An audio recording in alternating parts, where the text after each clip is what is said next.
In your book on Area 51, you propose an explanation that I think some people have criticized at the very end, that this might have been a disinformation campaign from, I guess, Stalin, that the Roswell incident was a remotely piloted plane with a, quote, grotesque child-sized aviator.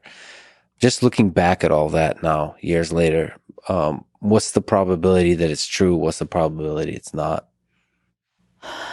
So I've never revealed who that source is. Yes. Did you know that? I know. You want me to tell you? What the source? Yeah. Okay. Who's the source? So before I say anything on that, let me speak to the question that you asked, right? So you asked me, what's the probability that that is still standing as an idea 12, 13, 14 years later, right? So I continued to work with that source for years afterwards. We talked about this. Look, I mean, his whole family knew it was him. And I knew his family because I was an integral part of, I was at his house, met all his kids, grandkids. And we should say the source is the main expert advisor behind the story. That it was, maybe you can explain what the story is that you report in the book, that it was a disinformation campaign created by Stalin to cause mass hysteria in the United States. Yes. The very kind that we've been speaking about with the CIA and so on. Yes, predicated on the narrative of the War of the Worlds, right? And the War of the Worlds, when it was a radio program in the United States, made people go crazy. Oh my God, we're being invaded by aliens. Well, the government was always interested in this story, and Joseph Stalin was too. We know that from declassified documents, right? And so the source told me that the reason for this program and that the real Roswell crash remains were, in fact, it was a black propaganda hoax infiltrated, or rather predicated at this idea that you were going to overwhelm America's early warning air defense system, cause mayhem, and maybe be able to attack the United States. That was the plan. And Stalin was also messing with the United States, messing with Truman, who sort of, turned his back on him, right, at Potsdam. And so this idea was, and the reason that the source is important, and unlike, a lot of people, I saw this, I saw that, I learned that, was according to the source,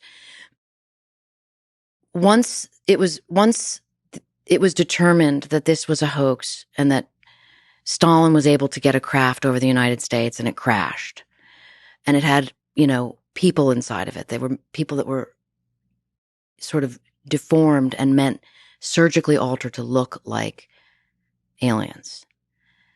The United States government decided that it needed to know what on earth that was all about, and if it was possible for us to have the same program. This according to the source, right? And so it sounds preposterous. And if it was just someone saying, you might say, well, it's ridiculous, tell me, and get them onto another subject. But the difference is this source, who is very well placed and friends with all of the other 75 people, told me this as a confession, right? A real tearful confession, because what he said is he was involved in the American program to do the same thing. And people died because there were human experiments that went on. And I write about this in the last 12 pages of Area 51. It was an explosive, revelation. And I felt very confident in writing this because the source wanted it written. Why? Because he said, I'm dedicated to my country. I know about being committed to national security, and this kind of thing must never happen. And if you give people too much power, they will take advantage of it. And he wanted it on the record. And his wife of 60 years did not know until after the book published, nor did his children. Okay. So after the book published, I was called to his house and sat there with his family. And they said, tell us this isn't true. And he said, it is true, right? Now that source is Al O'Donnell, who is the nuclear weapons engineer who armed, wired, and fired 186 nuclear weapons. Okay? So if you want to talk about someone, you're the first person I've told that on the record, but it's kind of about time. Wow. Well, you received a lot of criticism over this story, and it confused me why, because it's Given the context of everything you've described with the CIA and other intelligence agencies, it is reasonable that such an action would be taken. And the source is extraordinarily credible, right? If you wanted to take the position, well, that person isn't very reliable, then you have to ask yourself, why did they have top secret clearances that are higher than any in the United States whatsoever? Because he was responsible for arming nuclear bombs. He was called the trigger man. And by the way, he told me that I could tell the world who he was.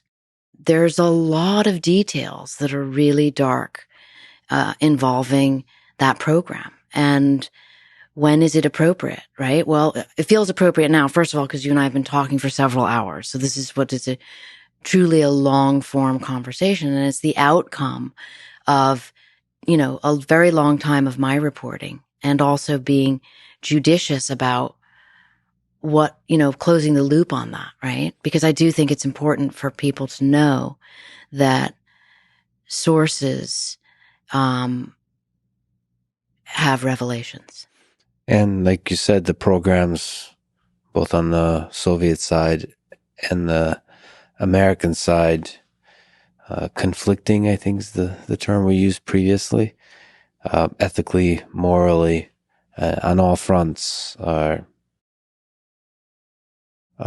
People have done some horrible things in the name of security.